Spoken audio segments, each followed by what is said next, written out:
Good morning. We are in the process of cooking scrambled eggs today.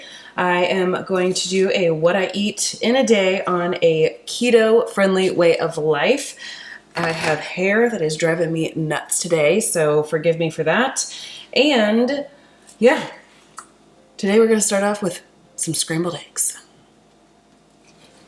My eyes feel extremely tired and puffy and just like lots of pressure, and I think it has to do with the weather right now, so please forgive the way that my eyeballs look.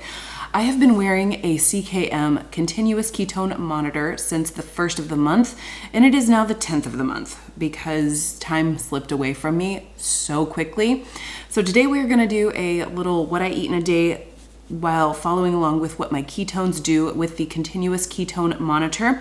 I'm using the SciBio ketone monitor, and I have definitely not been as obsessive with it this go around. I did another CKM trial back in, I guess it was the end of April, beginning of May kind of time frame. And I was definitely a lot more just like focused on getting testing done, trying to figure out what foods helped my ketones, what foods deterred my ketone readings. And a CKM measures your ketones in your interstitial fluid the same way that a continuous glucose monitor measures your glucose from your interstitial fluid. It lasts for 14 days. And yeah, I have noticed that I have a lot of peaks and valleys, but I never get exceptionally high ketones. I think I might just screen record this for you on my, like on my app here, so you can kind of get a better look at that. Currently I am at a 0.2, and we're gonna see what eating some eggs does for me. All right, here's my plate, approximately 4 scrambled eggs. I scrambled them in butter, and then I've got the last little half cup of coffee from earlier, and it's just black coffee. So this first 10 days of using my CKM has really escaped me, mainly because we have been just busy. Just everything and anything that could be happening is happening. And I didn't anticipate that when I first decided that September was going to be the month that I installed my CKMs and did a back-to-back CKM trial just to sort of see how my ketones fluctuated throughout my cycle for a full month. Well, I guess it's not technically a full month, a full cycle.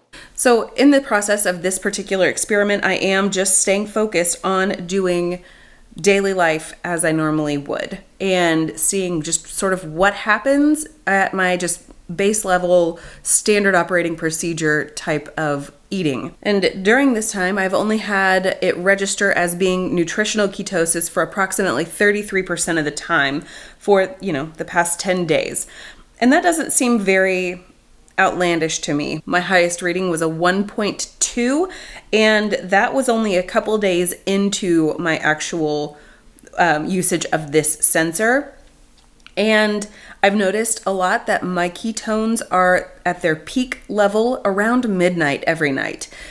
And that kind of makes sense because that's, I've been fasting, I've been sleeping, and my body is able to function without me stressing it out or putting too many inputs into it. And I also noticed that my ketones drop down to their lowest level right around the 4 to 4:30 mark. Is that right? Let me scrub here a little bit through the data. Around the 4:30 mark, my ketones drop really low. And I've had one day where it dropped down to 0, to where it just had nothing. And that was around that 4:30 mark. I've also noticed for me that I have glucose spikes usually around 7:45 to 8 a.m. my time. I'm at Eastern Standard Time, or I guess we're technically Eastern Daylight Time right now. So right around that 7:45 to 8 a.m. is when my glucose is the highest, not due to input, but just because of, the dawn phenomenon type situation. And that's weird because I wake up at 6, between 5:30 and 6 a.m. every day I wake up. But my body still just has that little pattern, that habit of always going like the highest right around that 7:45 to 8 a.m. time frame. just like my ketones drop their lowest around 4:30 a.m. My ketones usually peak right around midnight. So having that information is great, and it's nice to see that that pattern is holding true regardless of like what day of my cycle that I'm on. And ultimately, like that's what I would like to see is once I get past the ovulation point, what does the luteal phase look like? You know what I mean? Like what does that look like? Because I'm usually very hungry for the last 2 weeks before my cycle restarts. And seeing how my ketones function, perhaps in future cycles, I can either add in more fat or add in some exogenous ketones to just sort of like help my body to curb that appetite a little bit. So you know what I mean? It's just one of those things where I'm just trying to observe and assess so that I can make better decisions in the future. All right, we got to go to church, so I'll see you when I have some more food. Hey, we are in my storage space right now, and the hot water heater just stopped, so hopefully it doesn't kick back on and create all kinds of a ruckus. Okay, we're about ready to go, and I like to keep at least 1 or 2 keto-friendly snacks in my purse or in the car when I am going places, just because I never know how long we're going to be gone for. You just never know what other things might pop up. And so I've got a little bin down here where I keep a lot of my keto snacks available and accessible. My kids like the Nola bars. My husband and I love the chocolate mallow munch bars. Oh, so good. I mean, I gotta be honest, I also really like the original mallow munch. The peanut butter one is not my favorite, but I also tend to not really like go gaga over peanut butter. And so that just means more peanut butter for everybody else in the house. But I also really like the Perfect Keto bars. I've got a chocolate chip cookie dough one, a peanut butter chocolate chip, and then the salted caramel. I really like the salted caramel ones because I really enjoy caramel flavors, but also they don't seem to melt the same way that the ones that have chocolate in them melt. This has like 18 grams of fat and 11 grams of protein in it. So that is a really awesome, like little boost for a snack whenever I don't know when we're getting home situation. It does have 11 grams of total carbs, 9 fiber carbs. So if you're counting total carbs, it's kind of hefty on the carb count. But when you don't eat them all the time, I don't eat them all the time, it seems like it's reasonable enough. And if you're counting net carbs, that leaves you with only 2 carbs for this bar. So I'm going to stick this in my bag right now. Today and tomorrow, Perfect Keto is doing a 40% off of your first month's subscription for the Mallow Munch, for the Nola bars, and for the Perfect Keto bars. They're trying to move over to a subscription model so that you never really run out of your favorite snacks. I personally like to sign up for subscriptions and then pause them until I'm ready to have more added back. So that's what I personally do. I do have a specific link here. It's in my description box down below. There is a coupon code to add to your cart whenever you're done, and it's called Raise the Bar 40. So if you want to snag 40% off on either of those bars, I will have that link down below. And if you choose to use my link, I appreciate it so very much. We gotta go. One last thing I never leave home without is a cup of coffee. This is just more black coffee. All right, we are back home finally. It's like 2:20 in the afternoon. We wound up having lunch. It was barbecue from a restaurant, so I had zero control over everything. Fortunately, none of the meat had any kind of barbecue sauce on it, so I at least had that much more control over it. I wound up choosing brisket, smoked turkey, and pulled pork. There was some chicken there, and it didn't look as appetizing to me, so I just did those 3 meats. No sauce, no extras, no nothing, just some water, and that was lunch. I need to go find my phone because I have no clue what the CKM shows right now. I found my phone, and for the past 10 minutes, I have been at a 0.5 on my ketone monitor. So there's that. I did not eat the Perfect Keto bar that I brought with me, the salted caramel one, so I might save that for a little bit later, or it may just become a purse snack for now. So like just hang out there until the next opportune moment. So there's that. We are having dinner at church tonight, and I am bringing Tuscan chicken. I need to get on making that happen though. So I'm gonna go do some work. All right, my task of creating Tuscan chicken is complete. I've got this massive container full of Tuscan chicken, and I need to now clean up my humongous cast iron skillet. That thing is 17 inches and I needed every last bit of space to create this stuff. So anyway, I'm gonna pop this in the oven to just stay warm. My proof setting at 100, it's not actually food safe. I need to put it on warm, which is like, I think 170. So I'm gonna pop that in there, but I'm feeling like I need either an afternoon cup of coffee or a snack. But since I'm at home, I don't wanna use prepackaged snacks. So I'm gonna have to go find something. And oh, we need to go look at my numbers. Oh, did I get stuff on me? Probably. All right, we are looking at ketone numbers. It looks like presently, oh, come on. Presently I'm at a 0.2. So that's what it is. And yeah, it seems to have been that way for a little while now. I'm gonna find a snack.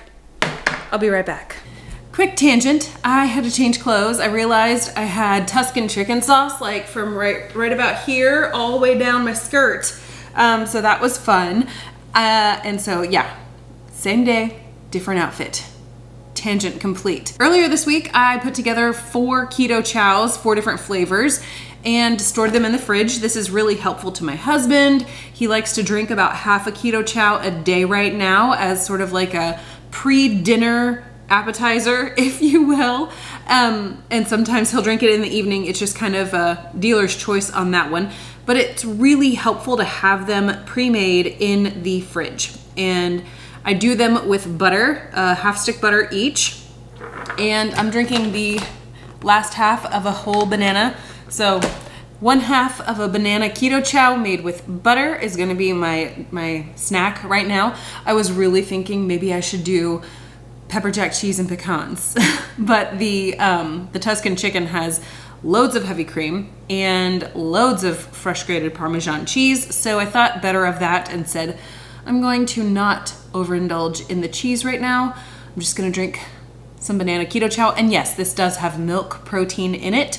Like that's its protein source, but it doesn't do the same things to me that cheese does with me wanting to have like, I'll have a piece of cheese. Now I'm having 4 pieces of cheese and now I'm having heavy cream on everything. So, you know, so far so good with this. And yeah, I'm sure I'll have a cup of coffee here shortly too, but it'll be decaf and it'll probably just be plain old black coffee. I have a cup of black decaf coffee right here, ready to be consumed. It's delightful. I'm gonna go get some work around the house done. Tonight I'm gonna try to remember to grab a quick little clip of what I eat. Tonight is Italian night, and that means there's going to be regular old lasagna, tons of breadsticks, random salads with things that I'm unaware of, and desserts of all sorts. So I obviously am going to be sticking to my Tuscan chicken. It is pure keto-friendly goodness. Just chicken breasts, cream, Parmesan, some spinach, some sun-dried tomatoes, a little bit of seasonings that are all like individual ingredient seasonings. So I have a clear understanding of what I have done to create that dish, and I don't need to worry about that one. That's probably going to be the vast majority of what I eat tonight. And that means I also probably am not going to eat a whole lot because I'm gonna try to, like, you know, make sure everybody else has plenty to eat, right?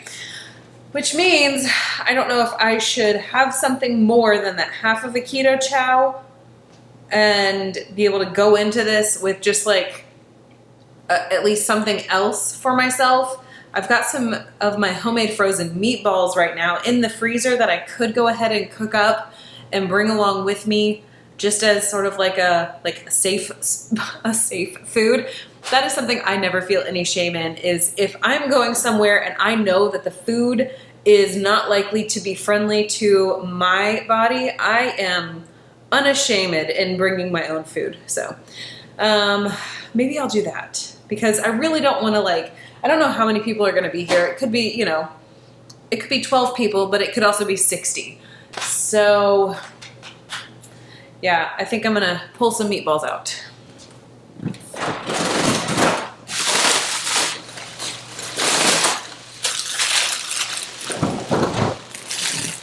All right, here are my homemade meatballs. I'm gonna maybe snag like 6 of these little guys and cook them in the air fryer really quickly and bring those with me. My meatball recipe I do have here on my channel. I kind of don't do it the same exact way every single time that I make it, but it is always somewhere loosely within the realm of my recipe.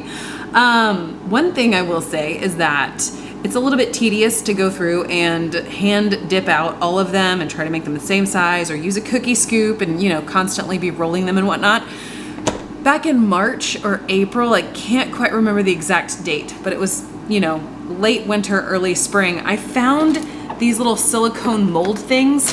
This one is for burgers and it's pretty rad. And then this one, I got my hair caught. This one is for meatballs. It's like the Shape and Store, and it makes, I think this one does 1.5 pounds of meat. If I remember right, I could be wrong, but it's super easy. You load up this side with all of your meat mixture, and then you snap this on top. And because the walls here are a little bit kind of like thinner, like kind of like pointier at the very, very end, and then they get more sturdy as you get closer to the top. They kind of act like little blades and cut right through your meat mixtures.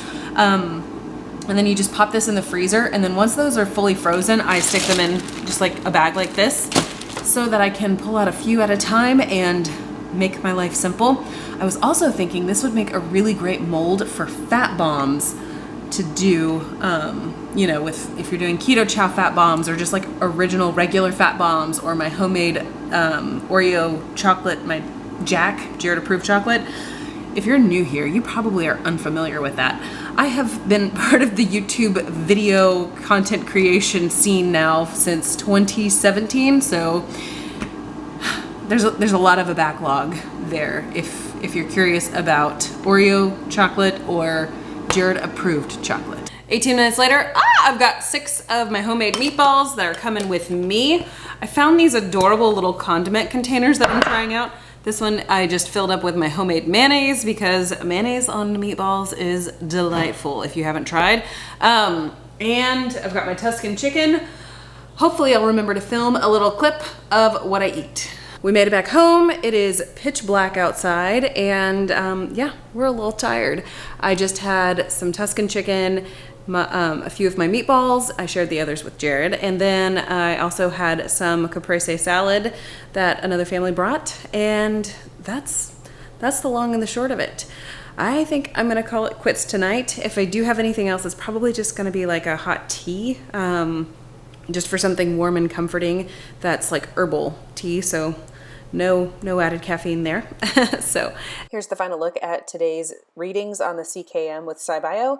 My highest reading was at a 1.1 right around midnight, and my very lowest reading was right at 4 a.m. give or take. And this app makes it very difficult to pinpoint specific numbers, to pinpoint specific times. It's difficult to zoom in. There is no other view other than your own personal profile. Hopefully they will update the app in the future.